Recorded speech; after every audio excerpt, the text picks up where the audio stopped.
Klase-klasing serbisyo ang gidalit sa Tagum City Veterinary Office sa Davao del Norte, sama sa rabies vaccination, pet castration kun kapon, rabies awareness seminar ug paghatag og mga vitamins sa mga iring ug iro. Paagi kini sa pagsaulog sa World Rabies Day. Tumong sa lokal nga gobyerno sa Tagum nga magkahiusa ang tanan aron luwas o rabies-free ang syudad. Pwedeng mo-avail ang bisan kinsa pinaagi sa pagbisita sa City Vet sa Energy Park o magpadala sa ilang mensahe sa Facebook page sa Tagum City Veterinary Office.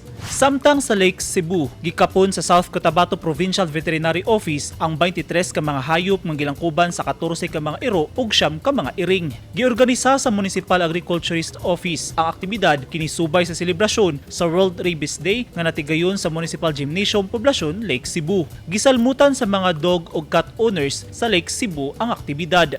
Gawas sa kapon, dunasay gidalit nga rabies vaccination, libreng pet care kit ug consultation. Nagpasalamat ang Lake Cebu Municipal Government Unit sa Provincial Vet sa ilang gihatag nga suporta ug sa mga responsableng pet owners nga mipahimulos gyud sa gidalit nga mga libreng serbisyo. Eugene Hinutan, Newsline Philippines. Stay safe.